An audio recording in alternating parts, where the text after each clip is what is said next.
Hola, hola, buenas tardes. Bienvenidos todos y todas a esta segunda jornada del curso teórico práctico para el ejercicio profesional, actualidad en materia de procedimientos administrativos. Hoy nos acompañan tres expositores que van a abordar distintas cuestiones relativas al procedimiento. En primer lugar, va a conversar con nosotros el doctor Álvaro Flores.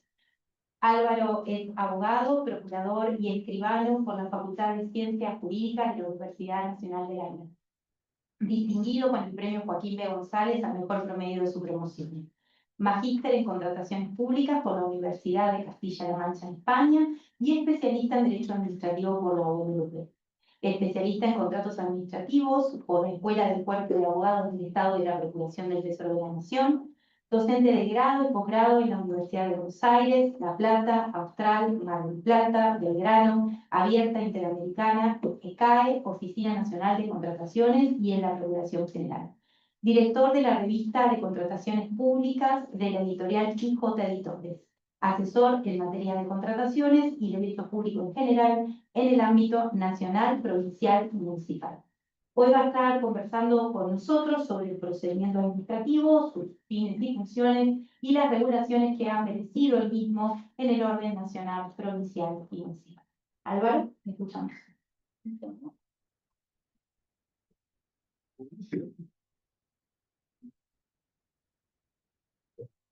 ¿Se escucha, no? Sí, sí. Bueno, ¿qué tal? Buenas tardes para todos. Bueno, disculpas por la demora en el inicio, que obedece en gran parte a mí por venía a las corridas de dar otra clase, así que bueno, no les olvidé que estaban todos acá, así que bueno, les extiendo las disculpas del caso.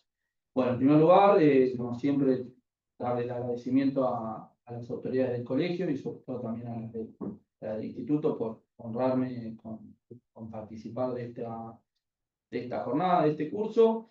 Así que, bueno, la idea un poco en estos 20 minutos es que tratemos de tener, me parece que en sintonía con lo que fueron dando en los encuentros anteriores, un poco a mi juicio, qué es lo que se viene o lo que se tendría que venir en materia procedimental en estas tierras, básicamente lo que es el ámbito bonaerense y municipal.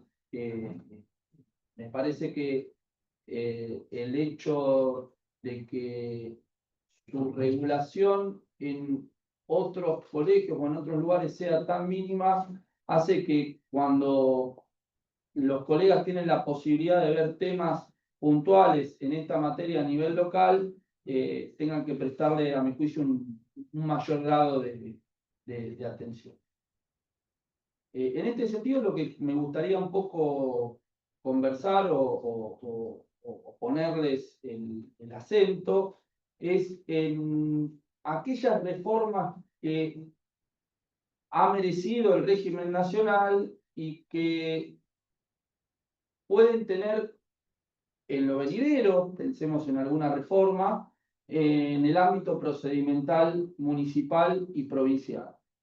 Con una aclaración preliminar de que, independientemente de que no se cristalicen estas reformas, sí la práctica y sobre todo la jurisprudencia nos ha venido señalando su inclusión, cuanto menos en el ámbito pretoriano. En este sentido, vamos a ver que la reforma que practicó la ley base, la ley 27.742, tal como lo va a profundizar María Emilia en breve,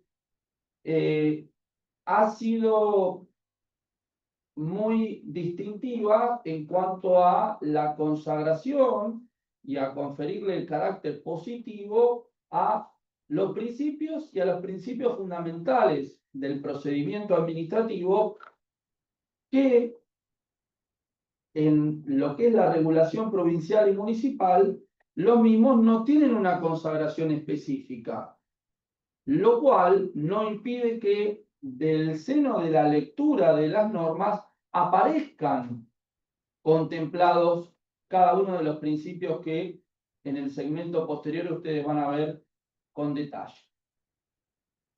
Esto es así, sobre todo teniendo en consideración la regulación nacional, porque el espíritu de la reforma introducida por la Ley Bases y posteriormente con el decreto 695 en el reglamento de procedimientos, es decir, el decreto 1759 del 72, es una reforma orientada a considerar el procedimiento administrativo como un instrumento que tiene que tener como base y como sustento a los derechos humanos y en particular a la tutela judicial y administrativa continua y efectiva, que si nosotros nos ponemos a analizar el derecho público local, es una cuestión que en el ámbito de la provincia de Buenos Aires tiene un reconocimiento expreso en el artículo 15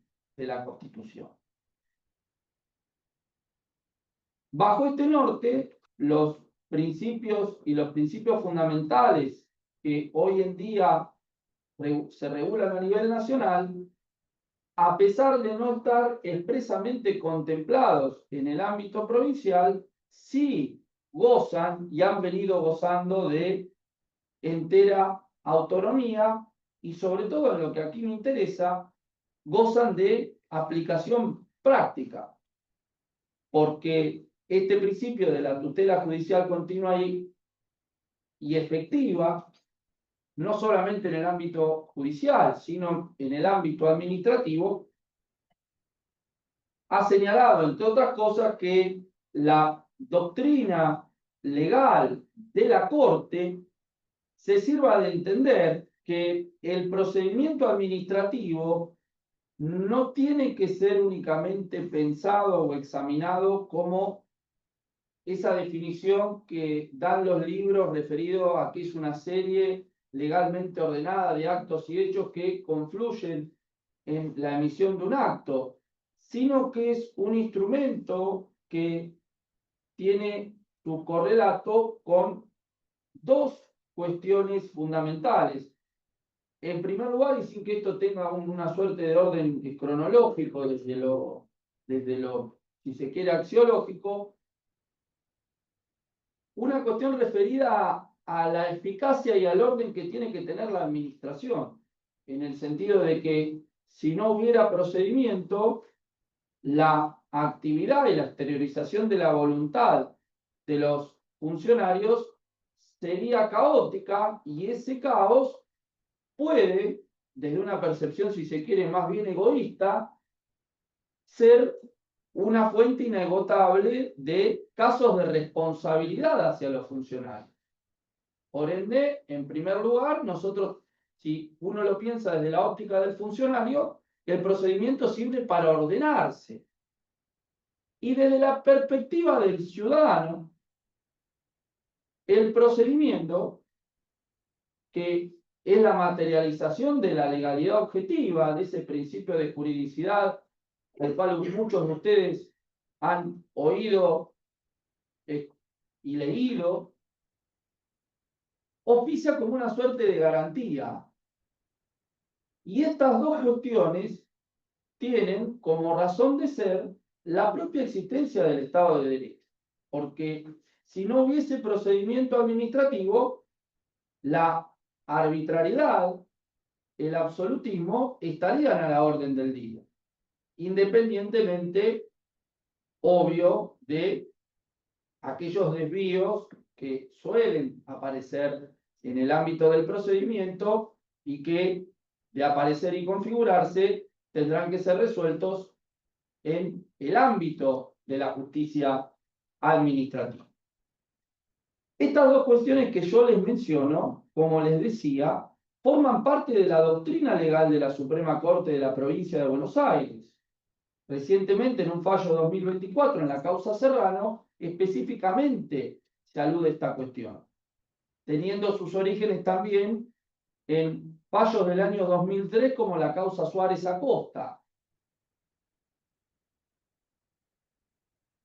Siguiendo con estos lineamientos en los cuales se ha inspirado la reforma actual que tiene la ley bases en la ley de procedimiento,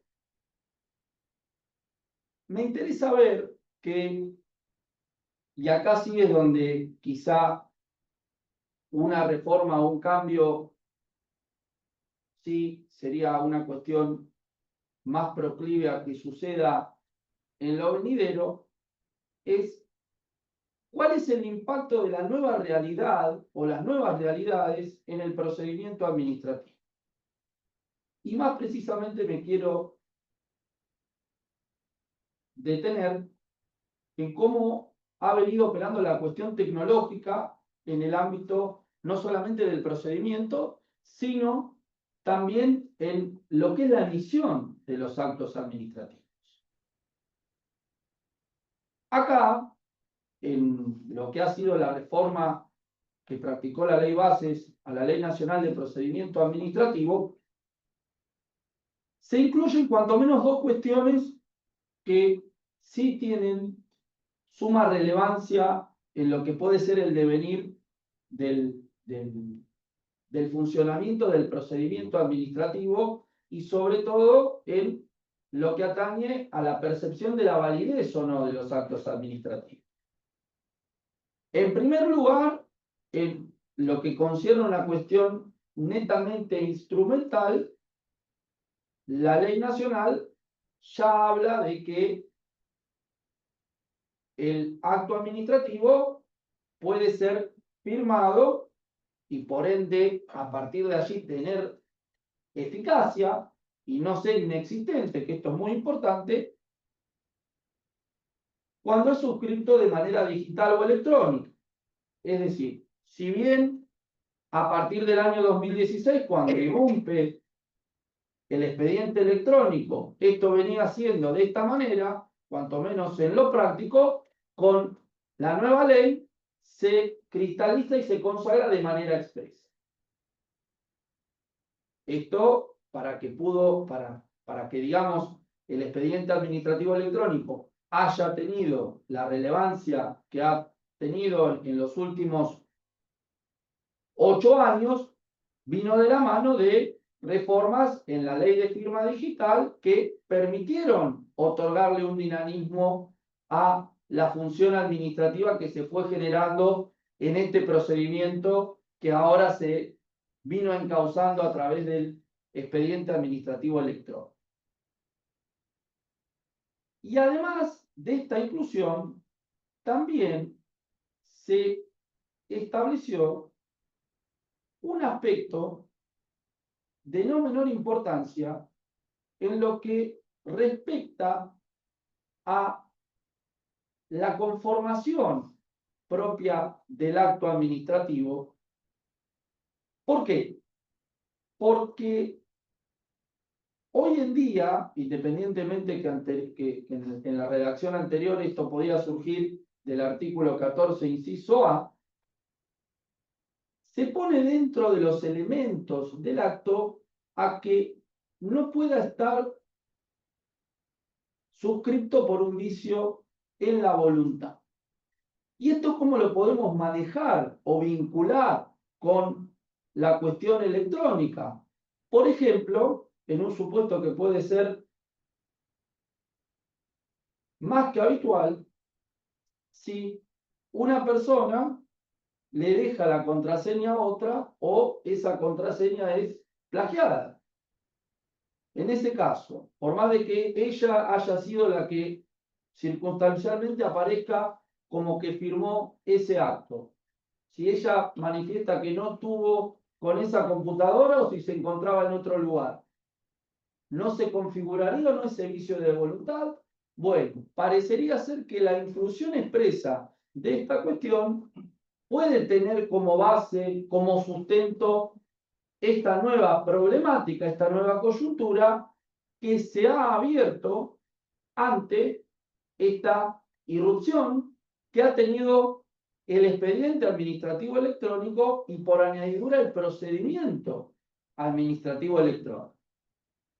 Es aquí donde podemos comenzar a pensar que las reformas introducidas a nivel nacional pueden comenzar a tener una suerte de derivación y de propagación en el ámbito provincial y municipal, donde, como todos sabemos, las normas tienen sus años. Pensemos que son del año 70 y 80 respectivamente, donde no había ni siquiera una suerte de atisbo de estos progresos tecnológicos que ha experimentado la humanidad y que han decantado en una percepción de la burocracia totalmente distinta a la que se pensaba en la década del 70 o en la década del 80.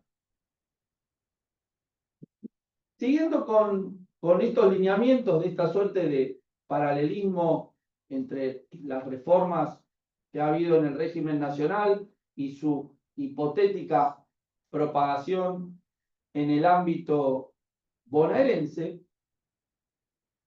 tenemos que también indicar que bajo este precepto o espíritu de la tutela judicial y administrativa efectiva, que mis dos colegas van a desarrollar en forma puntual con dos cuestiones muy interesantes para examinar desde el punto de vista práctico, la ley nacional hace o tiene en el marco de este norte un aspecto que ha sido una crítica muy recurrente en el ámbito de la provincia de Buenos Aires, que es la cuestión de los plazos. ¿Por qué motivo? La ley nacional no solamente tiene la actitud de extender los plazos, porque lo que determina la ley nacional es que el plazo del recurso que va a votar la vía administrativa, es decir, el recurso jerárquico, no puede tener una regulación inferior a los 30 días. Es decir, de mínima o como presupuesto mínimo de constitucionalidad o legalidad, este plazo va a poder ser reducido en el plazo de 30 días hábiles. Cuestión que si nosotros lo extrapolamos a la provincia de Buenos Aires, vamos a ver que ahí ya tenemos un gran desfasaje, donde este plazo hoy en día es de 10 días hábiles. Sin embargo, el dato de mayor relevancia es que la redacción actual de la Ley de Procedimientos Administrativos tiene un impacto no solamente en el régimen general, sino que se propaga a todos los regímenes especiales que anduvieran dando vuelta. Es decir, equipar el plazo. No puede haber un plazo inferior al de 30 días. Si nosotros esto lo extrapolamos a la provincia de Buenos Aires, nos vamos a encontrar que por cada procedimiento especial que hay, que por lo menos podría haber una treintena, nos vamos a encontrar que los plazos son muy disímiles. Pensemos, por ejemplo, plazo de la ley 12.257, 5 días. Plazo de la ley 10.149 de multas laborales, 3 días. Y así sucesivamente nos podemos encontrar con materias muy disímiles, con plazos muy distintos, que a su vez son plazos que tienden a ser muy acotados. Plazos que son muy acotados, que en la piel del particular son también muy difíciles de controvertir en el caso puntual. Porque si a ustedes los viene a ver un cliente, la única manera que tendrían de controvertirle el plazo es si le viene con el plazo vencido. Porque si no, a todo evento van a tratar de cumplir y allanarse a esa extensión temporal, cuanto menos de manera absurda y exigua para cumplir. Esta reforma del ámbito nacional sí me parecería sumamente interesante de pensar, de propiciar su réplica en el ámbito provincial, fundamentalmente por estas vicisitudes que se han dado a nivel práctico con esta proliferación sin edad de plazos distintos en materia recursiva. Plazos que también a nivel nacional fueron equiparados para lo que se conoce como los recursos directos. En materia de recursos directos, también ha de regir ese plazo mínimo de 30 días. Esta situación también debería ser, a mi juicio, tomada como punto de partida para una eventual reforma en el ámbito provincial y municipal.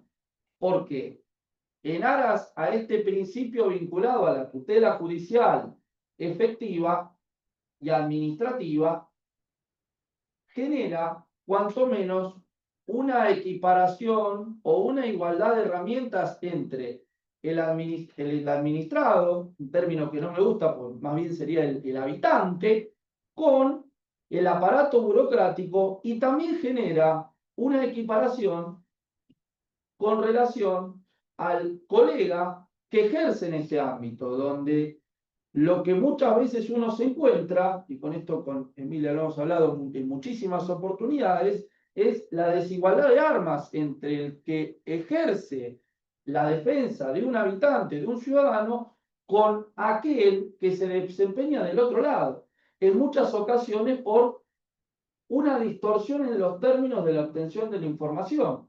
Por ejemplo, jurisprudencia o precedente.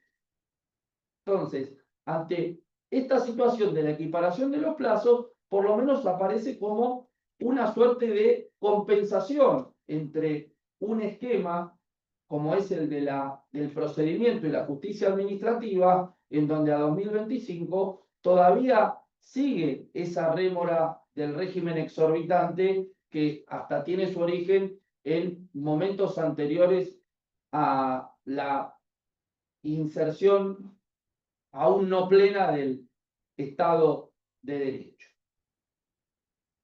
Para ir culminando, entendería yo que estas cuestiones que yo les mencioné serían las que gozan de mayor trascendencia para un futuro perfil del procedimiento administrativo en la provincia de Buenos Aires, que, como les mencioné, más allá de que de manera expresa no se encuentren estas reformas que ahora van a ver con las colegas que comparten conmigo el panel, sí, en líneas generales, la jurisprudencia de la Suprema Corte ha ido señalando o contemplando o considerando en distintos precedentes, a excepción de uno, que es una cuestión que la van a ver sobre el final, en el tercer segmento, que es la cuestión del plazo razonable.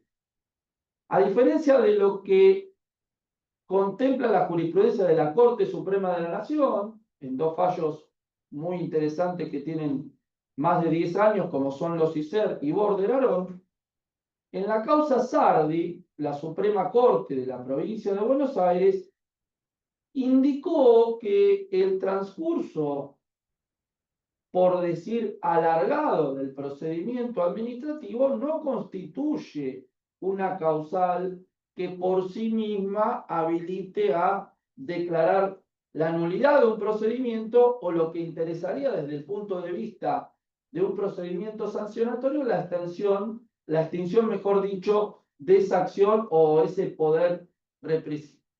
Grave. ¿Cómo? Grave. ¿Cómo?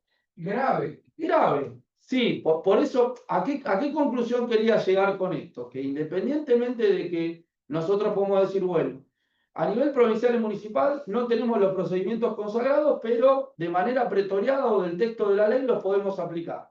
Y que en muchos casos la tutela judicial continua y efectiva también la podemos aplicar por derivación no solo de la ley, sino también de la jurisprudencia. Pero que esta situación no termina siendo la panacea, porque en una cuestión que terminó siendo un avance, porque la causa de los ICER y Border-Arón lo fueron, en el sentido de pensar hasta dónde una persona, sobre todo con un procedimiento sancionatorio, tiene que estar sometida a ese procedimiento, fijémonos esta limitante que, cuanto menos de manera implícita, el Superior Tribunal ha dispuesto.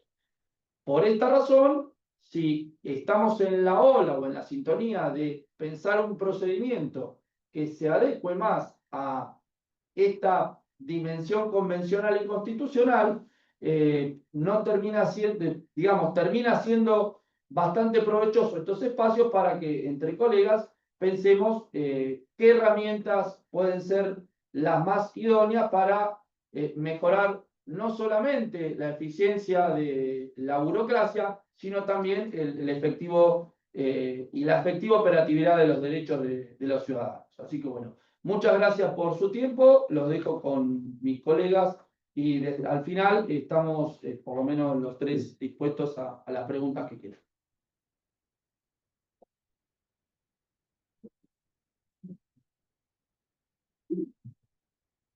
Muchísimas gracias, Álvaro. Como les dijo el doctor, al final vamos a abrir a preguntas, así que los temas están todos muy relacionados, eso lo vamos a hacer al final, esperamos sus consultas.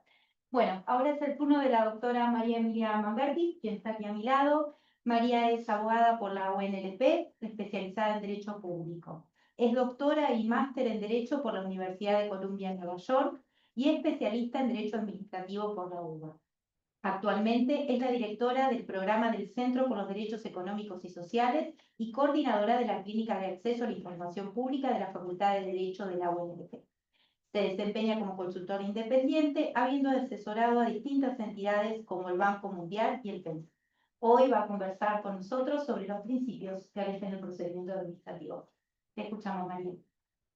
Bueno, gracias Cintia y a todas las autoridades del colegio, del instituto, y todas las personas que trabajaron en organizar este evento y a todas las personas que nos están escuchando a las 7 de la tarde a hablar sobre el procedimiento administrativo. Esperemos que esta tarea no sea tan tediosa para ustedes, voy a tratar de ser concisa. Bueno, como les acaban de anticipar, lo que a mí me pidieron fue que hablara durante un rato sobre los principios del procedimiento. Y la línea de base entonces es ver qué entendemos por principios del procedimiento administrativo. Y la idea es la misma, digamos, que se aplica a cualquier otra rama del derecho. Se define o entiende los principios como unos mandatos que no son ni rígidos ni detallados, sino que traducen de una manera general algunos valores que se tienen que respetar en el actuar de la administración, para el caso de todos los poderes del Estado. A veces se los define como mandatos de optimización, en el sentido de que se tendría que perseguir en la mayor medida de lo posible el valor o el objetivo que los principios buscan reflejar. Y como tienen esta relación con ciertos valores, en muchos casos constitucionales o convencionales, se supone que no hay una jerarquía entre principios. Y como tienen esta naturaleza genérica, muchas veces, vayamos a los ejemplos concretos, vamos a ver que los principios se entremezclan, o que no es tan fácil encontrar una definición que diferencie un principio de otro. Cuando se promueve un principio, seguramente a la vez esté promoviendo otro. Una nota general sobre la importancia y el uso de los principios. Es un tema sumamente general, pero en mi opinión de una enorme importancia práctica. Y a veces hay un desfasaje entre, para la redundancia, la teoría y la práctica. En la, digamos, doctrina del derecho administrativo, los principios tienen un rol central. En la lectura que hacen los tribunales judiciales de la actuación de la administración o de la omisión de la administración, los principios tienen un peso relevante, y en la práctica muchas veces los principios son sencillamente ignorados. Como anticipó Álvaro, hoy a nivel nacional, con la reforma que le introdujo a la Ley Nacional de Procedimientos Administrativos, la Ley de Bases, hoy tenemos un catálogo de principios, y esto quizás ayude a que tengan más aplicación práctica. Pero lo cierto es que muchas veces en los hechos, por esta naturaleza abstracta o por no estar necesariamente catalogados en una norma que sea de conocimiento habitual por muchos de los y las operadores de la administración pública, no siempre se observan en los hechos ni se usan para todas las cosas que se podrían usar, para que se pueden usar las funciones. Naturalmente tiene una función interpretativa. En las normas de contrataciones públicas, que suelen reconocer un catálogo específico de principios, esta función interpretativa está reconocida explícitamente a nivel normativo, pero incluso a nivel doctrinario esta es la función básica. de los principios. Y en esta línea interpretativa pueden servir para llenar lagunas. Obviamente que el caso práctico normalmente no va a estar exactamente resuelto o previsto a nivel normativo y una manera muy no sé, elegante jurídicamente y con mucho criterio de justicia para llenar esos vacíos es usar los principios para resolver lagunas. Después, una buena manera de verificar el apego a las pautas constitucionales o, si se quiere, de Estado de Derecho que tiene la administración cuando actúa. Y entonces, en la práctica y cuando se cuestiona por ahí en sede judicial, el actor de la administración pueden servir para validar o anular el comportamiento de las administraciones. Y en ese sentido son un límite a la discrecionalidad. Entonces, cuanto menos regulada esté la situación con la que están trabajando, más relevante puede ser el rol de los principios y su aplicación práctica para resolver o tomar una decisión. Y obviamente que son relevantes para todas las partes involucradas, para la administración cuando actúa y definitivamente para el particular cuando interactúa con esa administración. Yo no sé, acá, ¿quiénes trabajan en la profesión? No tengo ni idea. En la administración. En la administración y en el Poder Judicial. Ok, bueno, digamos, estar en los ámbitos. Podés despacharte. Sí. Bueno, sí, sin ánimo de exponer a nadie que no quiera revelar su fuente de trabajo. Pero bueno, para las personas que están obviamente en la profesión, yo creo que argumentar un caso sólidamente en base a principios puede ser muy, muy persuasivo y casi siempre hay algún principio involucrado, ¿no? Incluso en los casos donde a veces las reglas más específicas de las regulaciones no son tan claras respecto de cómo resolver. Y para la administración puede ser una invitación a usarlos en el día a día de la tarea de las administraciones.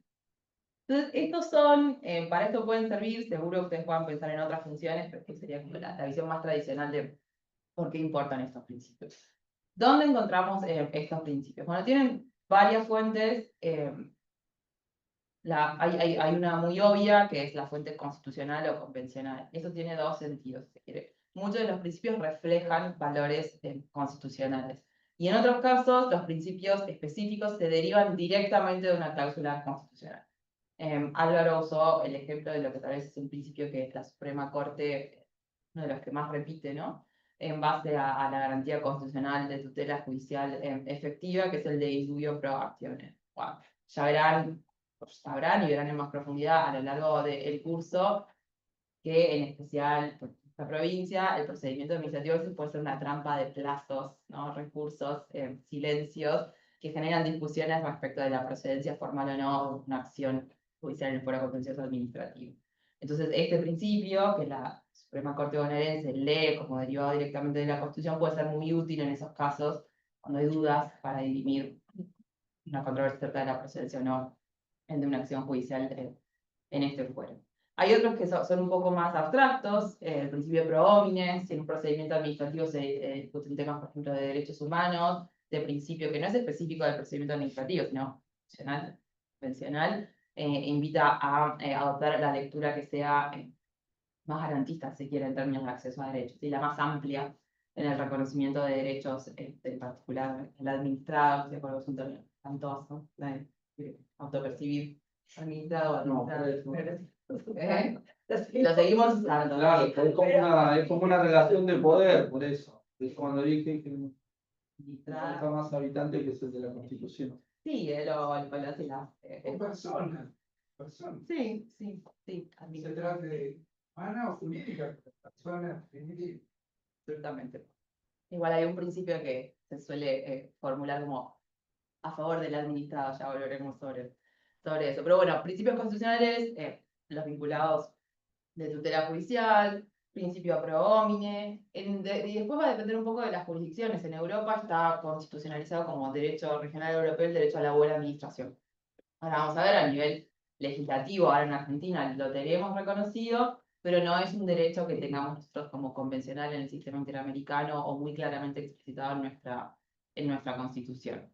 Pero bueno, entonces hay una fuente, digamos, constitucional y convencional en dos sentidos, porque es la base, digamos, de los valores que serían los principios, y en algunos casos porque los tribunales leen en algunas cláusulas constitucionales principios específicos del procedimiento administrativo.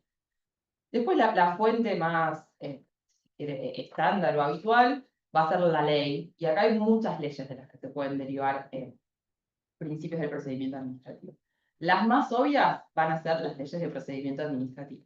Como les anticipó Álvaro, ya en este momento tenemos una situación distinta a nivel nacional, donde hay un catálogo de principios, ya voy a llegar a esto, y diferente a nivel provincial y municipal, donde es muy parecida la situación. Hay algunas referencias a lo que tienen que ser pautas sobre cómo se lleva adelante el procedimiento y sobre algunas regulaciones de este tipo y otras del decreto ley y la ordenanza de los procedimientos provinciales y municipales, los tribunales han leído principios. Pero entonces, dentro de la fuente legal, una fuente muy obvia van a ser las leyes de procedimiento administrativo.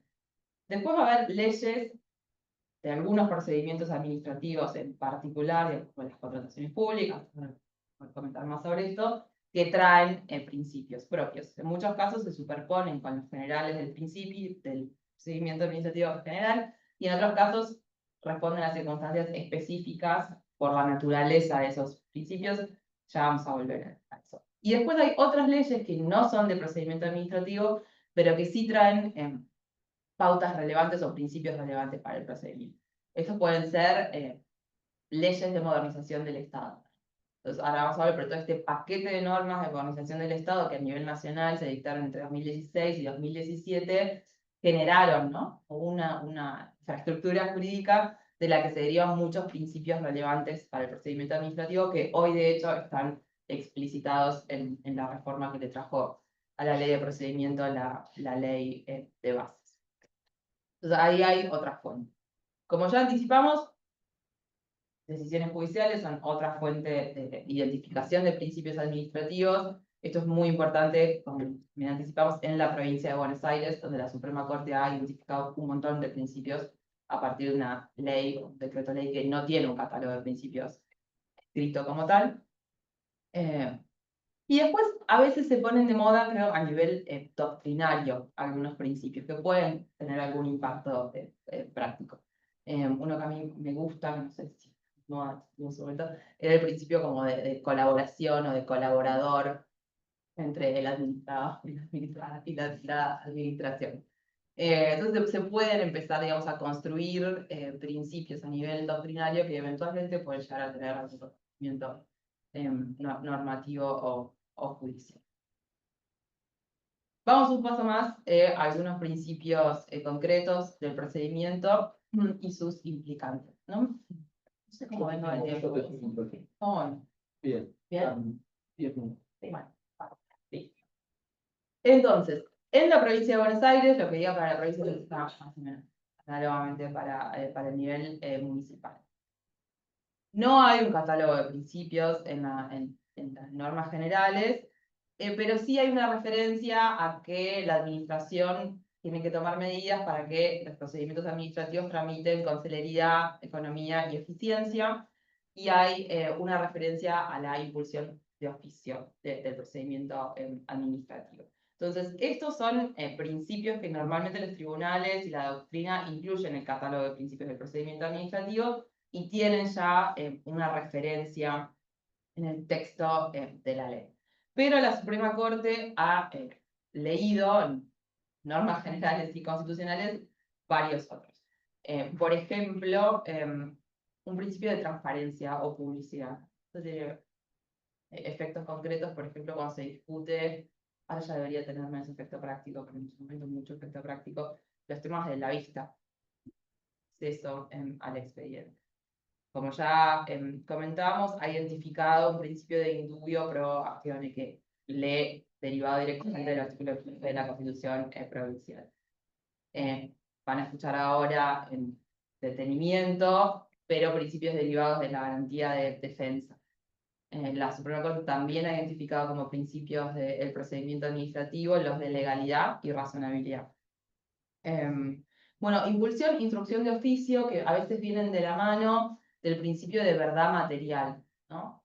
a veces a lo que pasa en el proceso judicial. Se supone que la administración tiene, digamos, el interés o el deber de encontrar cuáles son los hechos reales del caso, independientemente de lo que alegue o pruebe el administrador. Y por eso impulsa el procedimiento por sí misma, con algunas excepciones muy puntuales en las cuales no tiene por qué hacerlo, pero la regla general es. La Suprema Corte también ha identificado como un principio más general o guía el de satisfacción del interés público en el actuar de la administración, y también el principio de informalismo moderado a favor del administrado. Este tiene varias digamos, implicancias prácticas, más tradicionales, vinieron de la mano de la eliminación, digamos, de los recursos, pero tiene muchos efectos prácticos. O sea, ante la duda se supone que hay una regla de tolerancia a la no observancia de las formas no esenciales en el procedimiento por parte de los y las particulares, entre otras cosas, porque no es una regla obligatorio el patrocinio jurídico en el procedimiento administrativo. Entonces, la Suprema Corte también leyó este principio como existente entre los principios del procedimiento. Distinto ya es el panorama a nivel nacional, ¿no? Donde desde la reforma que se le hizo con la ley de bases a la ley de procedimiento, hay un artículo específico sobre principios fundamentales del procedimiento administrativo. Y tiene es un artículo muy extenso, y es importante porque además se aplica a los procedimientos administrativos en la administración pública, en el Poder Judicial y en el Poder Legislativo, supletoriamente, en otras entidades. Entonces el alcance es muy grande, y supletoriamente también a procedimientos especiales, ¿sí? Entonces se supone que es un marco que, como decía Álvaro recién, tiene mucho potencial de tener un efecto expansivo en muchos ámbitos. ¿Y qué trae el artículo 1 bis que se le incorpora, ¿no?, a la ley de procedimiento administrativo? Antes había mezcladas algunas pautas del procedimiento con el ámbito de aplicación, ahora tenemos el artículo 1 bis que resuelve todo lo que podemos discutir sobre este tema de una manera bastante detallada. Trae primero un listado de principios fundamentales que inicialmente no define el bloque de principios que menciona. Ahí menciona entonces juridicidad, los voy a agrupar, están para mi razonabilidad y proporcionalidad. Entonces, con juridicidad atiende a una discusión teórica tradicional, vamos a llamar. Claro, claro. O abstractas sobre si la administración tiene que guiarse por el principio de legalidad, ¿no?, para el cumplimiento de la ley formal, o de juridicidad, respetando el ordenamiento jurídico en un sentido más amplio, incluyendo pautas generales como estamos hablando. La ley se inclina por esta segunda opción, que es posiblemente más adecuada en un Estado de Derecho, y eso viene muy emparentado de los principios de razonabilidad y proporcionalidad, que incentivan a que se actúe con un ajuste entre medios fines, de las maneras menos restrictivas y a grandes rasgos proporcionales. Después, hay dos principios que incorpora en este catálogo de principios fundamentales la ley de bases, que son los de buena fe y buena administración, que pueden estar relacionados, ¿sí? Aunque posiblemente el de buena fe tiene mucho más que el de buena administración, implicancias para cómo se conducen los particulares frente a la administración, ¿sí? Entonces es un principio que claramente, en términos de contrataciones, emana para las dos partes como principio de actuación. Incorpora también, yo creo que esto es interesante que lo haya incorporado, el principio de confianza legítima. Yo creo que para los procedimientos administrativos esto es fundamental y que puede tener mucho efecto práctico. ¿Por qué? Porque no necesariamente hay consistencia en la manera en que se resuelven todos los casos en las administraciones públicas. Y esto no es una particularidad de Argentina. Son países cuyo sistema jurídico yo conozco, tienen muchos datos, como Estados Unidos. Hay mucha estadística sobre la consistencia de resolución de casos individuales dentro de una misma agencia. Y está claro que los casos se resuelven de manera muy inconsistente. En especial cuando tienen monitoreados, en las agencias que tienen jueces administrativos, entonces es muy fácil ver cómo se falla. está muy claro que depende quién sea él o la funcionaria que decide, va a ser de una u otra manera el resultado de ese procedimiento y la decisión que emite la administración. Todo esto viene de la mano con discusiones que hemos tenido mucho tiempo en Argentina sobre la existencia o valor del precedente administrativo. ¿Sí? No sucede igual que en sede judicial, en muchos casos se reconoce algún valor, pero poner como confianza legítima. Tener, no un derecho, pero una expectativa, acá hay una cierta previsibilidad en el actuar de la administración, creo que es bastante interesante y habría que ver de acá a unos años cómo empieza a permear esto en los tribunales y cómo se lee este principio para la parva de implicancias prácticas que puede tener reconocer esto como un principio rector del procedimiento. Después se reconoce otros dos principios que los voy a agrupar, de transparencia y simplificación administrativa. Y los agrupo porque creo que eran dos principios que en verdad ya estaban reconocidos en un paquete de normas, no solo de acceso a la información pública, sino también de modernización del Estado, ¿no? Pero bueno, caso de duda, habría que interpretar a favor de la publicidad del procedimiento administrativo. Y simplificación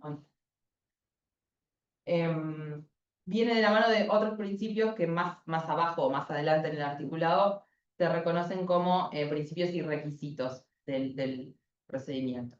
Bueno, y después está reconocido naturalmente el principio de tutela administrativa efectiva, que se reconoce tanto como un principio fundamental como un principio y requisito. Yo no sé bien cuál es la diferencia de esos bloques. No, para mí es que los primeros que mencionaste tienen, a mi juicio, un sustento más de tipo constitucional y como son generales, sino que aplicarían como a cualquier disciplina, inclusive dentro del campo del derecho público, y que los otros se circunscriben más a una cuestión procedimental. Puede ser. Pero también, o sea, y además los primeros no se desarrollan y los otros sí. Entonces tienen esa cuestión de tipo práctico dentro de la redacción que ha seguido la norma. Claro, como técnica legislativa hay una diferencia porque este segundo, digamos, grupo de principios y requisitos vienen en muchos casos con definiciones. Acá se repite el tema de la tutela administrativa, se incluye el tema del plazo razonable, o sea, se repiten algunas cosas que venían reconocidas, se incluye el plazo razonable, pero voy a dejar acá porque la tercera parte de la presentación, y obviamente es fundamental. Estamos cumpliendo un spoiler de lo que viene. Se habla también de impulsión e inclusión de oficio, ya lo comentamos un poco para el contexto de la provincia. De informalismo también ya lo comentamos, y después ahí hay como un núcleo de principios vinculados con la eficiencia, ¿no? De celeridad, economía, sencillez, eficacia y eficiencia. Gratuidad, buena fe, lealtad. Hay un paquete y se especifica con el tema de la eficiencia burocrática, un tema que yo creo que en algún momento ha sido muy difícil, que es el de la utilización o provisión de documentos con los que ya cuenta la administración, ¿no? Para facilitar algo que en el paquete de reformas de modernización de 2016-2017 se planteó como interoperabilidad de bases de datos, pero para hacerle la vida un poco más fácil a la persona que tiene que interactuar con múltiples oficinas de la administración para que no tenga que volver a presentar documentos con los que la administración cuenta, solamente que no. Una tontera, quizás te pidieron el número de quit o el número de DNI, ¿por qué lo tenés que volver otra vez a adjuntar una fotocopia? O, por ejemplo, pedir un estatuto cuya vigencia se sabe que está de tal o cual año.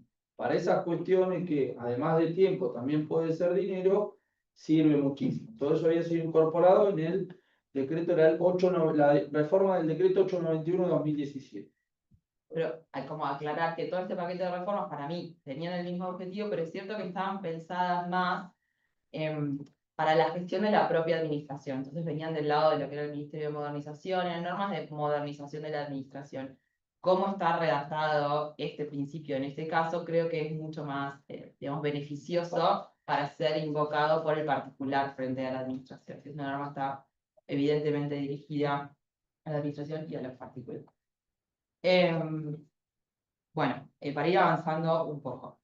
Les anticipé, en las normas de contrataciones, tanto a nivel nacional como a nivel provincial, también hay un catálogo de principios. En esto sí, la provincia tiene en su ley nacional de contrataciones, normativizados los principios propios de las contrataciones.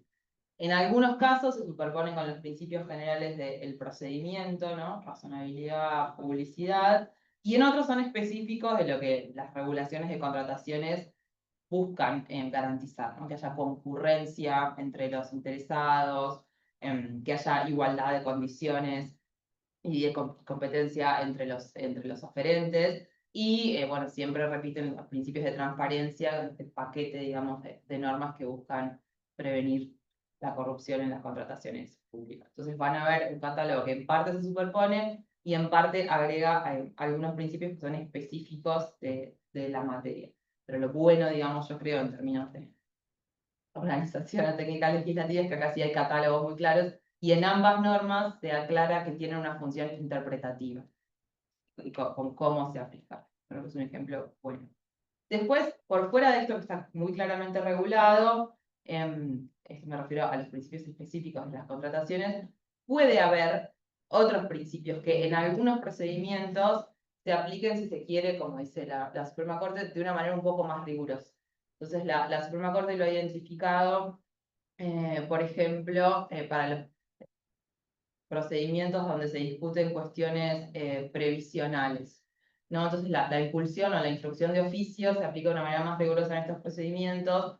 ¿Por qué? Porque en principio tendría que haber caducidad. ¿Y por qué? Porque los derechos de la seguridad social se supone que son irrenunciables a nivel constitucional, ¿no? Entonces, todo el entramado normativo de funcionamiento de la administración para llevar a la práctica derechos de la seguridad social tendría que generar la menor cantidad de barreras posibles, o no tendría que tener institutos que impliquen asumir que la parte está renunciando a su derecho. Entonces, este es un ejemplo de otro procedimiento que, aunque no tenga su catálogo propio de principios de procedimiento administrativo, en las contrataciones, tiene una aplicación, digamos, un poco particular de algunos de los principios. Similar puede ser para temas ambientales, ¿no? Donde por ahí los principios de transparencia y participación tienen un reconocimiento un poco más robusto o un poco más amplio con una otra, ¿cómo? Por ejemplo, bueno, hay principios sustantivos, digamos, de algunas áreas en el derecho ambiental que tienen que permear en el procedimiento administrativo. Veo que estoy justa, así que voy a cerrar con una idea que es un poco más abstracta, pero que me gusta, que tiene que ver con pensar los principios del procedimiento de la mano de los principios de la organización administrativa. Creo que nuestra formación es muy, digamos, de derecho administrativo, no tanto de administración pública, pero la manera en la que se organizan las administraciones y los principios de la organización administrativa obviamente impactan muchísimo el funcionamiento del procedimiento. Entonces, si hay una estructura que está organizada en base a una jerarquía, ¿no?, muy vertical, con procesos muy lineales, donde es difícil a veces que haya monitoreo y evaluación, donde en general se piensa en algunas reglas hasta como de legitimación para acceder a los procedimientos de una manera restrictiva, ¿no? Eso es una organización vertical, cerrada, con procesos lineales, y esos son, de alguna manera, los principios que están reflejados en la organización administrativa. Naturalmente va a haber un impacto en los principios que terminan rigiendo en la práctica los procedimientos administrativos, ¿sí? Porque no son procedimientos que sucedan en el aire, sino en el marco de estas organizaciones que tienen muy claramente principios, digamos, de la burocracia tradicional, en el sentido profesionalizada, vertical, lineal, partidaria, muy embebidos en su manera de estructurarse. Y yo creo que también tenemos que reformar esos, no solo los principios del proceso. De acuerdo.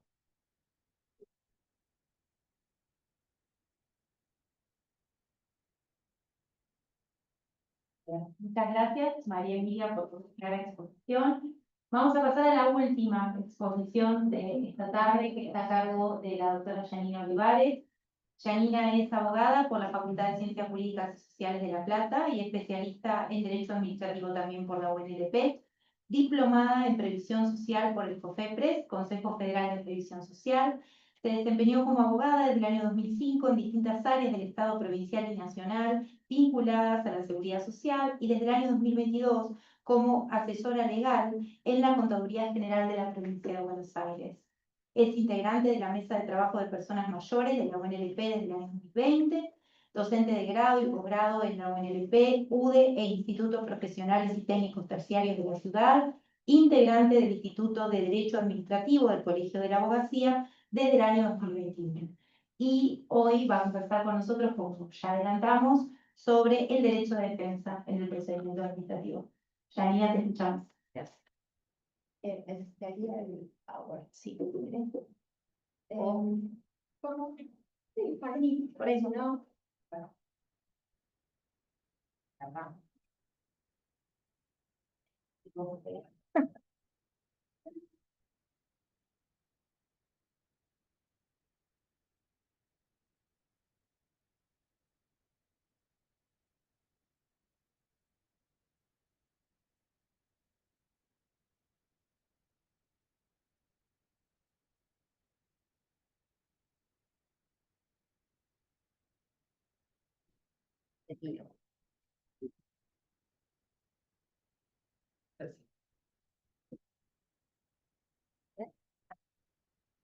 Bueno, gracias, Silvia.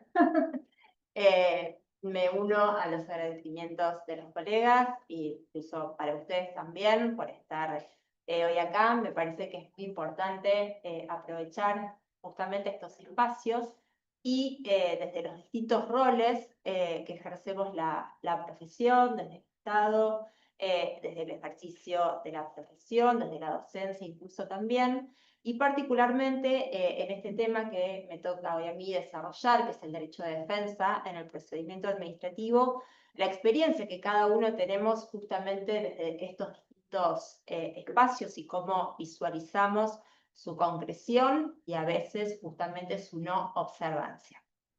La idea de esta exposición, voy a tratar de ser sintética respecto a la primera etapa, que va a tener que ver más con la conceptualización y la evolución de este derecho, para luego plantear su concreción en distintas etapas del procedimiento administrativo, y una última etapa de la exposición, considerando más que nada y aprovechando esta posibilidad de que sea un curso teórico práctico, ver justamente la aplicación, los efectos de la inobservancia del derecho de defensa y cuáles son las situaciones que tenemos que visualizar, más que nada para ver cómo actuar ante la instancia administrativa y también estar ante la instancia contencioso-administrativa a partir de la jurisprudencia de la Suprema Corte de la provincia.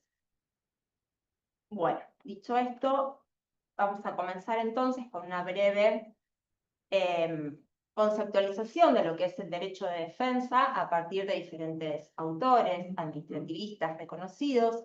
Hablar del derecho de defensa implica claramente hablar derecho humano, de un derecho que tiene que ver con la realidad y con la necesidad misma del hombre como ser social. El doctor Pedro Covielo lo reconoce como uno de los primeros derechos humanos de la historia, y en su evolución se ha ido dando los distintos refinamientos de este derecho que los colegas han mencionado, que algunos otros autores nombran como facetas, como ser el debido proceso objetivo y la tutela judicial o tutela administrativa efectiva. El maestro Agustín Cordillo, no puedo dejar de nombrarlo si hablamos de derecho de defensa, ha catalogado a este derecho como un principio fundamental del derecho, del Estado de Derecho, de la justicia natural, y también la Corte Interamericana de Derechos Humanos, al referirse a este derecho de defensa, ha recalcado que estamos ante la presencia de una garantía por excelencia del debido proceso legal. Ahora bien, en nuestro país, como todos conocemos, estamos hablando de un derecho reconocido en el artículo 18 de la Constitución Nacional, la inviolabilidad de la defensa en juicio de la persona y de sus derechos. El citado Pedro Covielo habla de su existencia anterior a la época de la emancipación argentina, en 1811, en un decreto de seguridad que ya reconocía el derecho de defensa cuando establecía que ningún ciudadano podía ser penado o expatriado sin un proceso previo y una sentencia legal. Pero bueno, más allá de este dato histórico, la realidad es que nuestro artículo 18 se fue complementando a partir de la reforma de 1994 con tratados internacionales de derechos humanos que alegan sobre este derecho de defensa, con jerarquía constitucional a partir de su incorporación en el artículo 75, inciso 22, y particularmente a lo que el tema nos refiere, cabe citar la Convención Americana de Derechos Humanos en su artículo 8, estableciendo las garantías judiciales, y el artículo 25 con la protección judicial. Ahora bien, esta referencia judicial y, si se quiere, en materia penal, claramente hoy no hay duda que la aplicación del derecho de defensa no se acota a la instancia judicial, sino que se reconoce en el procedimiento administrativo. Así lo ha dicho la Corte Interamericana en distintos precedentes, Claude Reyes, Baena Ricardo, aplicando este derecho de defensa a todo tipo de procedimiento jurisdiccional, administrativo, sancionador, que debe cumplirse el debido proceso adjetivo. También nuestra Corte Suprema de Justicia, incluso antes de la reforma de 1994, había consagrado en la aplicación del derecho de defensa a otras ramas del derecho, no solamente la rama penal. En una causa en 1976, Ferrer Dehesa, contra la Universidad Nacional de Córdoba, ya la Corte había dicho que se había violado el derecho de defensa ante una resolución que había dictado el interventor de la Universidad Nacional de Córdoba y había separado de su cargo al actor como profesor, atento a su falta de rectitud universitaria, año 1976, y la Corte considera que se había violado el derecho de defensa por el exiguo plazo de 24 horas que se le había otorgado al actor para presentar su descargo, su prueba, solicitar una audiencia. Y también, incluso antes de este año, en 1959, también ya la Corte se había expedido respecto a la aplicación del derecho de defensa en todo tipo de procedimientos administrativos, en la causa López Reyes, en la cual, en un trámite previsional, se había analizado la violación del derecho de defensa de la actora, que se había denegado su jubilación por invalidez, y la Corte había considerado que se había violado su derecho de defensa porque a tales fines no se había considerado la prueba aportada por la misma, que en el caso eran certificados médicos para que sean peritados por los profesionales médicos de ese instituto. Es decir, que ya en ambos casos la Corte se había expedido respecto a la aplicación del derecho de defensa en los procedimientos administrativos. Ahora bien, ratificado entonces la vigencia íntegra y exigibilidad del derecho de defensa en el procedimiento administrativo, veamos entonces qué implica el debido procedimiento adjetivo, su cumplimiento. En palabras simples de Juan Linares, hablar del debido procedimiento adjetivo, su cumplimiento, es justamente eso: cumplir el procedimiento judicial o el procedimiento administrativo jurídicamente establecido para que una ley, para que una sentencia, para que una resolución judicial, para que una resolución administrativa que resuelva respecto de una libertad individual sea formalmente válida. Es decir, que hablamos del cumplimiento de formas que hacen a la esencia del procedimiento administrativo. Y al decir de Gordillo, hablamos de un procedimiento, de un trámite que es sustancial, que es inexcusable, que debe cumplirse, pero como el doctor Gordillo afirma también, es necesario que ese cumplimiento no se transforme en una mera ritualidad, en un mero formalismo solamente de acreditar el cumplimiento de la forma por la forma en sí misma. En estos casos, lo que se debe acreditar es la participación efectiva y útil de esa participación que tiene el particular, que tiene el interesado en el marco del procedimiento administrativo. Ahora bien, hablar de las distintas etapas del procedimiento administrativo y del cumplimiento de defensa a tales efectos es hablar de distintos subprincipios que implican este derecho de defensa y que se van desarrollando durante todo el procedimiento. Estos tres principios podríamos agruparlos en el derecho a ser oído, el derecho de ofrecer y producir prueba y el derecho a una decisión motivada. Cuando nos referimos al derecho a ser oído, claramente está vinculado originariamente con el derecho de peticionar ante las autoridades, consagrado en el artículo 14 de la Constitución Nacional. Está vinculado con el acceso a la justicia, está vinculado con la tutela administrativa efectiva que hoy los colegas mencionaban.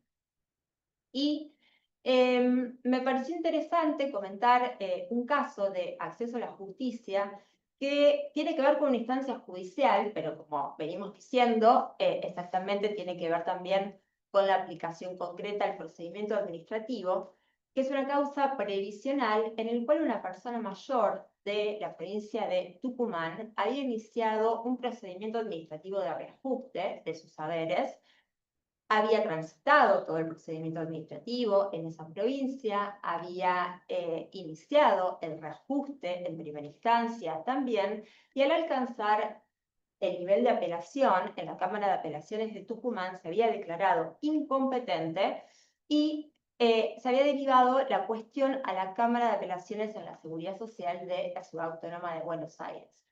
En el marco de esta situación de conflicto de competencia negativa, pensemos que una persona mayor que había tramitado justamente todo su proceso administrativo y judicial en la provincia de Tucumán y el régimen de apelación la derivaba a la Ciudad Autónoma de Buenos Aires, cuando la Corte tuvo oportunidad de expedirse en esta causa, más allá de la situación macro que luego fue resuelta, esta cuestión de derivación de cámaras federales de apelación y de la seguridad social. El punto es lo dicho por la Corte respecto al acceso a la justicia de esta persona mayor, que además tiene una tutela preferencial por ser una persona mayor y por estar garantizado su derecho de acceso a la justicia, también en la Convención Interamericana de Protección de Derechos Humanos de las Personas Mayores, también con jerarquía constitucional. La Corte dijo que el derecho de ocurrir ante un órgano judicial en procura de justicia consagrado en el artículo 18 de la Constitución Nacional requiere que la tutela judicial de los derechos en cuestión resulte efectiva, esto es, que sea oportuna y posea la virtualidad de resolver definitivamente la cuestión sometida a su conocimiento. El principio de tutela judicial efectiva abarca la libertad de acceso a la justicia, eliminando los obstáculos procesales que pudieran impedirla, sofocarla, tornar irrazonable su aplicación y exige una sentencia motivada y fundada en un tiempo razonable. Esto también ocurre a veces en el ámbito laboral con las comisiones médicas, jurisdiccionales y centrales. Son situaciones que afectan justamente el acceso a la justicia. El segundo subprincipio al que me refería. Mirá que no están pasando. Ah, perdón. Yo creo que lo empeoré. No, de pasarlas ahí. no importa. Bueno, acá, no importa, son muy poquitas igual y son más que nada para ilustrar los fallos que después los puedan tener ustedes, no hay problema. Decía entonces que el segundo subprincipio que tiene que ver con el desarrollo del derecho de defensa es el de ofrecer y producir prueba. Me parece interesante traer nuevamente a lo dicho por el doctor Gordillo, siempre tan contemporáneo en la redacción de sus tratados, más allá del tiempo transcurrido, y justamente él hace un análisis de la prueba y de la carga de la prueba en el procedimiento administrativo con relación luego a lo que dice en realidad la norma, la doctrina o los principios de derecho administrativo. Él dice que en realidad el particular tiene la carga de presentar la prueba que haga a su derecho, pero no como una obligación que emerge de la norma, sino en realidad porque si uno analiza la norma, un poco lo que han lo que comentaba Emilia también, de la conjugación de todos los principios de derecho administrativo y la finalidad del procedimiento administrativo, el órgano administrador, por el principio de impulso de oficio, de búsqueda de la verdad material, de colaboración mismo, principios más actuales como el de simplicidad, como el de relaciones interadministrativas, estaría en una posición acorde para realizar todas las diligencias necesarias, contar con la prueba idónea para poder emitir la decisión correspondiente. Pero sería un error, dice Gordillo, descansar en esa situación, en esa actividad por parte de la administración para garantizar el derecho de la persona.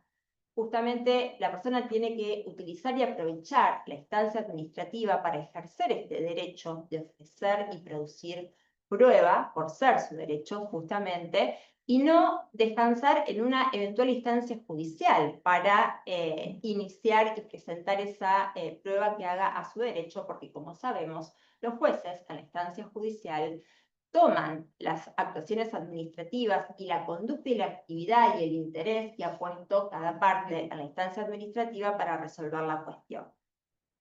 Ahora bien, es un derecho que tiene la persona, ofrecer y producir prueba, pero claramente tiene que darse la oportunidad para que la persona pueda ejercer ese derecho. Como decíamos en el caso que invocamos hoy de Ferrer Deza, un plazo de 24 horas no genera la oportunidad para poder presentar esa prueba. Hablar entonces de prueba también nos lleva a hablar de participación, de garantizar la participación y el acceso en las actuaciones. Participación que decíamos tiene que ser útil, tiene que ser efectiva. Y la Corte se ha expedido respecto a este punto, incluso en aquellos casos de revocación de actos, de revocación de oficio de actos administrativos. También en una causa previsional, perdón por la vinculación, pero la relación con personas mayores es diaria. También una causa previsional donde el ente nacional de previsión social había otorgado el beneficio jubilatorio en el marco de un trámite administrativo presentado por la actora, donde se había analizado su derecho a partir de una certificación de servicios presentada por la misma. Al tiempo, el propio ente previsional había realizado una verificación de oficio de ese trámite, constatando los libros que tenía la empresa en la cual la actora había prestado sus servicios, y había constatado que justamente había pequeñas brechas de tiempo en las cuales la persona no había ejercido su prestación de servicios, lo cual implicaba que no alcanzaba a la total de años de servicios con aportes para acceder a ese beneficio. En el marco de la Ley Nacional de Jubilaciones y Pensiones, el ente estableció que había una nulidad absoluta que lo habilitaba para revocar el beneficio jubilatorio otorgado. Y la Corte, en este caso, consideró, que es el caso Trama María, consideró que si bien la nulidad absoluta genera atribución al órgano para suspender, revocar, modificar resoluciones en que se haya otorgado un beneficio jubilatorio, ello es a condición de que dicha nulidad resulte de hechos u actos fehacientes probados, y esa probanza presupone que se haya dado a los interesados participación adecuada en los procedimientos, permitiendo alegar y probar sobre los aspectos cuestionados en resguardo de la garantía de defensa en juicio. Es decir, debe garantizarse, como decíamos hoy, una participación del particular que sea efectiva, útil y considerada en la decisión final por parte del órgano administrador de que se trate. Por supuesto que también, cuando hablamos de la garantía de derecho de defensa, de participar, también hablamos, como mencionaban hoy los colegas, de la toma de vista de las actuaciones, la vista como un instrumento, ha dicho la Suprema Corte, como un instrumento justamente de garantía del debido proceso adjetivo. Y finalmente, como tercer subprincipio, para tomarme unos minutitos justamente para la última parte de esta exposición, es la del derecho a la decisión motivada, una decisión fundada que tenga la búsqueda de la verdad material, que no sea arbitraria. Tanto la Corte Suprema de Justicia de la Nación como la Suprema Corte local han ratificado la necesidad obligatoria de motivar todo acto administrativo. Y en lo particular, el caso que cito es un caso de la Corte Suprema de Justicia de la Nación, donde la Corte confirmó o precisó, mejor dicho, que la necesidad de motivación en aquellos casos en los cuales se estuviese ejerciendo actividad discrecional.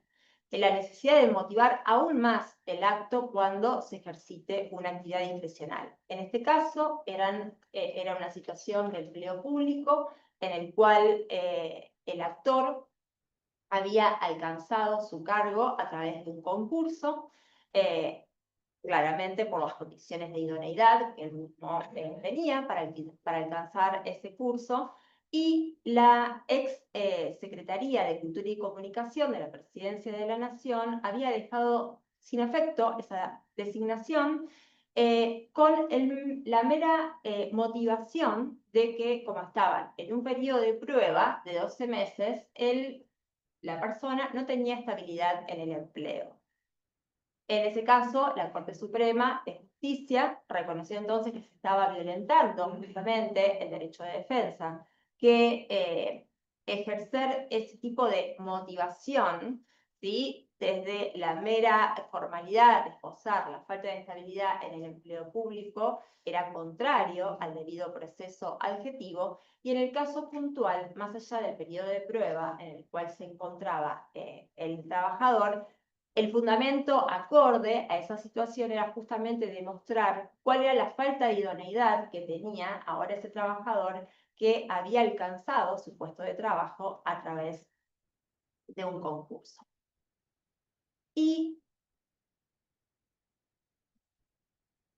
en la última parte de esta exposición, y como les decía, aprovechando un poco el carácter de práctico que tiene estas jornadas, pensaba, a partir de la justamente inobservancia del derecho de defensa que puede plantearse en el procedimiento administrativo, en alguna de las vertientes que hemos visto durante el desarrollo de esta jornada, en alguno de los 3 principios que he mencionado recién, ¿qué es lo que ocurre entonces cuando se genera esta inobservancia, cuando se genera este vicio en el procedimiento administrativo?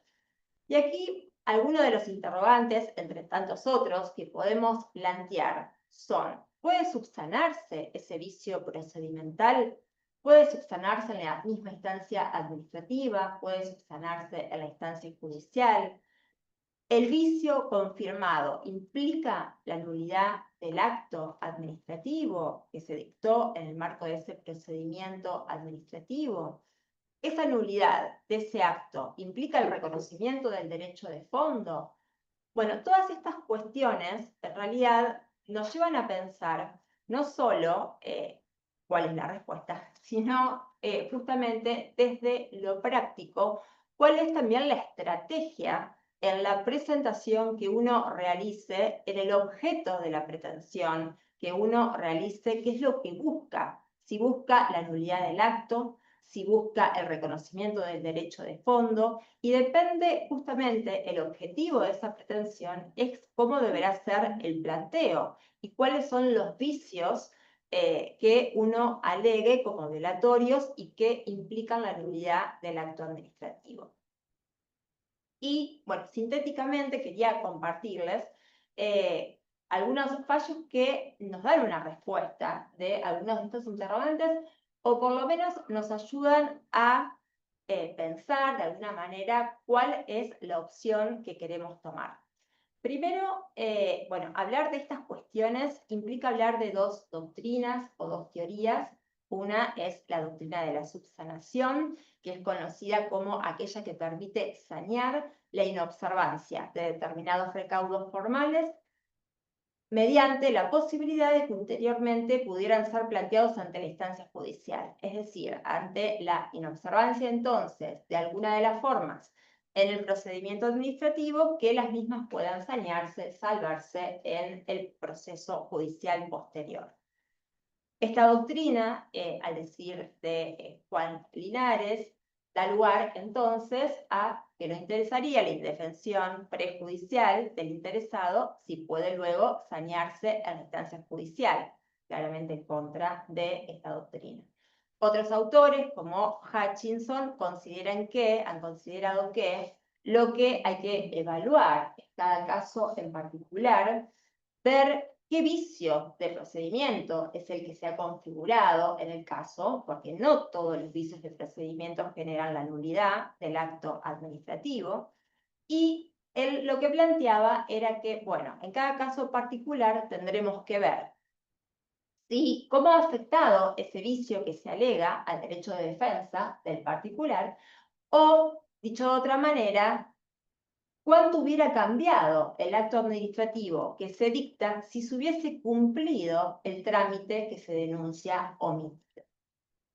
Y esto, bueno, nos lleva a hablar de este primer fallo que invoco para comentarles que la doctrina de subsanación no es aplicable actualmente por la Suprema Corte, ni la nacional ni la local a partir de la causa Caselli, donde justamente la Corte ha considerado que no corresponde la subsanación en la instancia judicial cuando se constata vicios de extrema magnitud en el procedimiento administrativo. Puntualmente, los principales argumentos han sido algunos de los principios que invocó Emilia: el principio de legalidad administrativa, que por supuesto deriva en el cumplimiento por parte del órgano administrativo de adecuar su actividad administrativa a la norma, y justamente la posibilidad de subsanación posterior pregona el no cumplimiento de la norma en la actuación administrativa, y también esta idea de relación de continuidad que hay entre el procedimiento administrativo y el proceso judicial, que claramente no existe, y más si consideramos además también que el acto administrativo tiene principio de ejecutoriedad y presunción de legitimidad. Por ende, la indefensión que se genera en la etapa administrativa difícilmente sea efectiva su saneamiento a la instancia judicial con un acto que tiene principio de ejecución. Hay varios fallos. Caselli. ¿Cómo estoy de tiempo? Malísimo. Bueno, voy a reducir en un fallo, igual se puede compartir, y hay varios fallos citados, particularmente el que voy a comentar ahora muy sintéticamente. Les sugiero leerlo para todas estas cuestiones que nombré. Se los comento simplemente. Es el caso Esquivel Jorge Andrés contra Provincia de Buenos Aires. Es el Instituto Provincial de la Vivienda. Es un caso en el cual el actor cuestiona la validez del acto, de dos actos administrativos. El primero declara la caducidad de adjudicación de una vivienda que tenía a partir del plan Fonavi, y el segundo acto que cuestiona es el que rechaza el recurso de revocatoria. Es un caso interesante porque la sentencia va a rechazar la pretensión contenciosa administrativa en particular, con una sentencia muy dividida de 4 votos contra 3, y justamente la posición mayoritaria por la cual se rechaza la acción consideró una especie de subsanación en sede administrativa del vicio que se generó en el procedimiento. ¿Por qué? Porque el primer acto que se había dictado, el que genera la caducidad de la adjudicación del inmueble, fue dictado sin ningún tipo de participación del actor. No hubo participación previa al dictado del acto administrativo. Pero la Corte en el caso consideró que en realidad no se vulneró el derecho de defensa porque en la instancia recursiva el actor había podido esgrimir los agravios que hacían a su derecho e incorporar la prueba necesaria que hacía a su derecho. Más allá que la parte, el órgano administrativo, el Instituto Provincial de la Vivienda, consideró que no era idónea la prueba, que no era conducente para el caso en cuestión y rechazó la presentación. Lo que es interesante es leer los votos minoritarios, de la postura minoritaria, comenzado por el juez Soria, en el cual justamente consideran que se vulneró el derecho de defensa por varias razones. Una de ellas justamente por la falta de participación del particular en la instancia previa al dictado del primer acto administrativo. Después advirtió que la Asesoría General de Gobierno, en el momento de dictaminar, en el primer trámite para el primer acto administrativo, advirtió la falta de vistas legales, la existencia de hechos controvertidos y la falta de diligencias probatorias. No obstante, la Asesoría General de Gobierno y la Fiscalía de Estado, cuando intervienen en la etapa recursiva, dijeron algo al respecto. Y, bueno, además consideró justamente la indefensión del particular, porque más allá de haber podido expresar sus agravios en la etapa recursiva, ya terminó, la prueba que había ofrecido el particular no había sido rechazada con motivación por parte del órgano administrativo. En este caso, ellos lo que propiciaban entonces, el voto minoritario, era la anulación del acto administrativo, y con esto cierro, con la aplicación de la teoría del reenvío o remisión. Es justamente anulación del acto administrativo y remisión de las actuaciones administrativas a el órgano administrativo para que dicte un nuevo acto cumplimentando la forma que se omitió. ¿Se entiende? O sea, no se expide sobre el derecho de fondo, ¿sí?, sino solamente sobre el vicio que no se había cumplimentado en el ámbito administrativo para el dictado de un nuevo acto. Hay más casos que justamente sí tienen no solo nulidad del acto administrativo, sino también el reconocimiento del derecho. Se los voy a dejar para su lectura porque acá me van a callar. Bueno, abierto igual a cualquier consulta. Muchas gracias.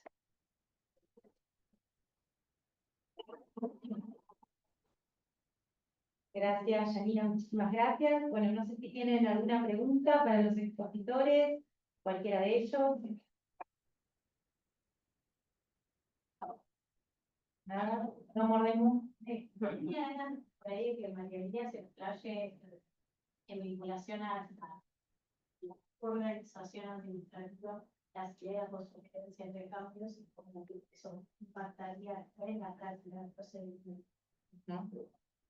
Gracias por la pregunta. Es como un capítulo de mi tesis doctoral, así me parece espectacular. Pero quisiera también escuchar los otros fallos. Sí, hay como algo, para mí, una conversión un poco ausente entre el derecho y por ahí la ciencia política, ¿no?, que es la disciplina que estudia un poco más los principios de las organizaciones, incluidas las burocracias.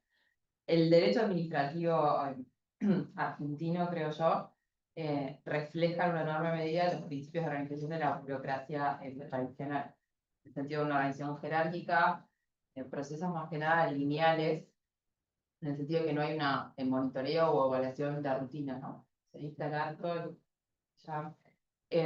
Suelen ser procesos cerrados, a veces en nombre de la profesionalización de las administraciones públicas y la separación entre los roles políticos y los roles técnicos de las tecnocracias, se cierran en los procedimientos. Y hoy hay mucho, del lado de la ciencia política, ideas sobre las organizaciones post-burocráticas, en las cuales las instancias de coordinación y cohesión son mucho más amplias, los procesos son más abiertos, hay procesos circulares en vez de lineales, ¿no? Y el derecho, yo creo que de alguna manera va respondiendo a eso, pero tal vez más con parches. Hay un libro que recomiendo muchísimo que acaba de publicar un amigo mío que se llama Horacio Piombo, sobre el tema de la coordinación, ¿no? Y las ideas de cooperación, coordinación, cohesión, cómo a veces se crean estos parches para tratar de solventar lo que en realidad por ahí debe ser una forma un poco más estructural de principios de organización. Entonces hay consejos, mesas redondas, cuerpos que tratan de reunir organismos que en el procedimiento nunca dialogan. Y en otras leyes de procedimiento hay por ahí reformas que son un poco más promisorias, digamos, en el sentido de emisión de actos en conjunto por distintas autoridades o mecanismos de coordinación mucho más instalados a nivel de leyes de procedimiento marco, digamos, y menos con parches de normas que crean soluciones ad hoc para esto. Porque amplían la legitimación del procedimiento, porque abren más el proceso acá o allá, porque buscan una instancia de coordinación ad hoc. Pero a este tipo de cosas. Yo le quisiera preguntar al doctor, el doctor mencionó el tema del expediente electrónico y de la transformación digital de la pública, y eso habló de la responsabilidad cuando la firma y en cuanto a qué pasa si eso sufre una dolo, un error, sea. Yo trabajo en Buenos Aires, Iván. El firma es electrónico, no funcionó a través de un token que tenemos que hacer. La práctica profesional y la práctica administrativa, mejor dicho, hace que eso sea cotidiano, la transferencia de esa tarea cotidiana de estar firmando. El escenario normalmente no desempeña esa tarea cotidiana. Ahí tiene un colaborador, ayudante, que lleva adelante esa tarea de manera cotidiana. Y mi consulta viene a qué pasa, cómo fue la responsabilidad ahí, si el funcionario después se puede cruzar por el acto de ese colaborador, o si requiere pruebas mayores, no sé, el solo del contador, o de qué manera, porque estoy pensando en esto, en el caso reciente de la chica que recibió 500 millones, de alguna que habrá escuchado, en una provincia de creo que fue en Sí. San Luis, no sé qué. Y bueno, me imagino que firmó la orden de pago de eso. Sí, eso no, por suerte no tenía que ver con un procedimiento administrativo, eso me parece. Me parece. Es el procedimiento administrativo. No, es el cajero del banco, o sea, el gerente del banco autoriza con su token, porque también tiene un token en el procedimiento, autoriza la liberación de pago en una cuenta comitente. En esa cuenta, esta señora recibe. Ah, no, sí, pero bueno, no, pero no netamente Ah, no, por eso hubiese llamado aún más la atención el tema de los laboratorios. doctor, usted sabe que lo que dice él ocurre en la gestión presupuestaria. No, por eso, entendía lo que preguntás y yo te diría que habría que distinguirlo desde dos puntos de vista. Independientemente de que en el terreno fáctico ocurra o puede ocurrir que una persona tenga el nivel de acceso de otra y de que una persona que en una determinada escala jerárquica le confíe su cargo, es decir, token, a otra a los efectos de firmar, eso, desde mi óptica, no desliga la responsabilidad personal que tiene ese funcionario, lo cual eso les puede derivar, por ejemplo, una suerte de causal de responsabilidad administrativa. Eso vamos por un andarivel. Pues recuerden que un mismo disparador fáctico puede ser causante de distintos tipos de responsabilidad. Ahora bien, que esa cuestión no pueda llegar a dar lugar a un hecho que decante en la nulidad de un acto es una cuestión distinta. ¿Por qué? Pues, supongamos, hagamos tarea de laboratorio. Tu colaborador es Martín y vos le decís, le das el token a Martín, bueno, esto tiene que salir de esta forma. Y a Martín, no sé, por, ¿Cómo expresarlo ahora? Perdón, sí, pero es como que hemos tenido una nueva etapa. No implica que tienes sucediendo COVID. yo no estoy ni diciendo que suceda. Sí, pero Estoy armando un laboratorio. Bueno, no, es que por algo, es que por algo mencioné esta cuestión de la voluntad, de esta inclusión que hay en la ley de procedimiento nacional, porque, si bien no se dice por qué es, desde mi óptica está plenamente orientado a esta situación. Entonces, supongamos que tu colaborador Martín agarró el token y cambió el acto. O peor, que hubo una situación de amedrentamiento. Entonces, lo que va a suceder ahí es una suerte, va a haber una complejidad desde otro punto de vista. ¿Por qué? Porque siempre cualquier vicio de la voluntad termina siendo una suerte de prueba medio diabólica para el que la quiere invocar. Pues, lo que se tendría que ahí acreditar es que ese cambio, esa alteración del acto que hubo por una cuestión de la voluntad, eso se puede acreditar. ¿Qué es lo que va a pasar ahí? Porque ahí también tiene incidencia una reforma muy importante que hubo en la ley de firma digital respecto de la presunción de validez de los actos que se emiten con certificado, por ejemplo. Porque, ¿qué pasa? Si no hubiera habido esa reforma, que fue con el juego de las leyes 27.444, 45 y 46, el sistema nunca podría haber funcionado, porque el sistema se apuntó con una suerte de buena fe electrónica, que es que se presume que es válido lo que firma la persona, salvo prueba en contrario. O sea, vos tendrías que decir que te sustrajeron el token. Sí, o administrativamente, o sea, si perdés el token, inmediatamente de señalarlo, o si tenés el rastro de que alguien ingresó a tu cuenta, instantáneamente denunciarlo en los carriles que el propio régimen de sujeción a vos te prevé para hacer. Esto va a tener una doble variante. Primero, desde el punto de vista interno, para salvaguardar la responsabilidad del funcionario, y segundo, con respecto a los efectos hacia terceros que pudiera tener ese acto. Pero este es un tema no menor a prestarle. El tema de la amenaza de delito. Pero también, La pública está muy permeable. bueno, por eso creo que también viene un poco la razón. Creo que lo de Emilia va un poco más allá, porque Emilia apunta a reformular cómo es el funcionamiento burocrático, pero en estos casos ocurre lo mismo. Bueno, es una cuestión histórica. El derecho siempre va a llegar tarde a lo que sucede en la vida. Una de las respuestas que ocurre, la respuesta que yo conozco, es la gestión presupuestaria de manera exclusiva. La contabilidad es un sistema informático que funciona aislado.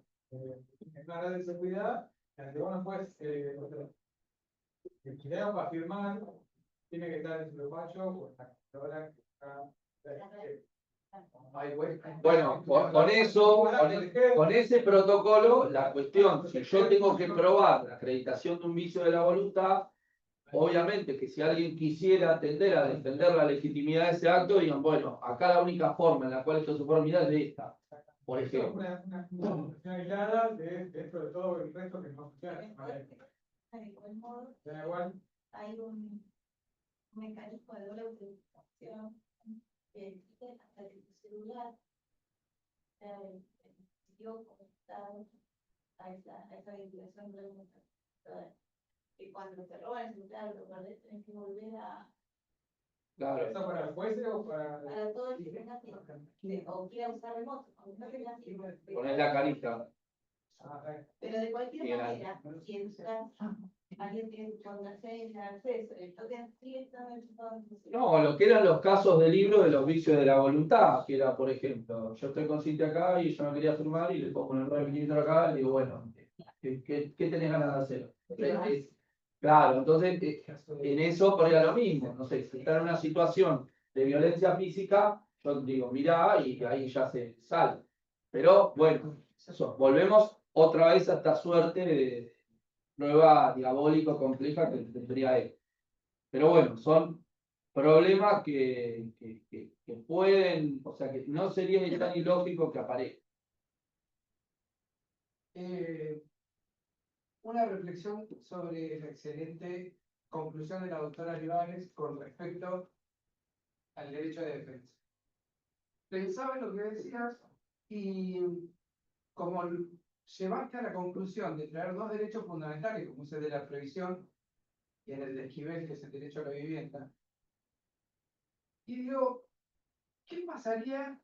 A ver si podemos reflexionar, vos con tu experiencia desde la contaduría, si en el sistema previsional, en lugar de que el beneficiario vaya a golpear la puerta del IPS, sea el IPS el que vaya a golpear la puerta de cada uno de los beneficiarios, entendiendo en esta reflexión que hacía María Emilia sobre la grandeza que tiene la organización administrativa en la provincia de Buenos Aires. Si fuera posible repensar, más allá que por ahí trabajaríamos, o no, los abogados y las abogadas serían los controladores del procedimiento, no habría, creo yo, un cambio de, de trabajo y que nos implicara una reducción del mismo.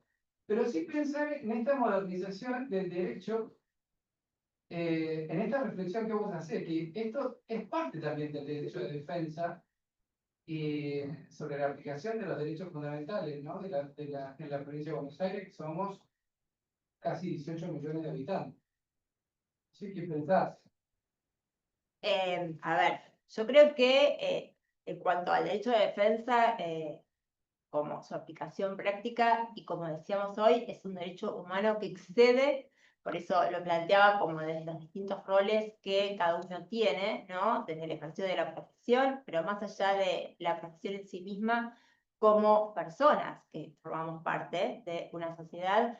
Me parece que la garantía va por ese lado y que la efectividad va por ese camino, ¿no? Entonces, digo, cuando hoy hablaba de el derecho de ofrecer y producir prueba que desarrollaba Gordillo, yo creo que sabemos cuáles son los principios, sabemos cuál es la doctrina, sabemos cuál es la norma, sabemos cuáles son las responsabilidades que cada uno tiene, pero creo que no debemos descansar ni uno ni otro en ese lugar solamente, en esa función normativamente indicada, sino creo que en el marco de una comunidad y de una sociedad todos debemos abogar justamente por esa búsqueda del derecho.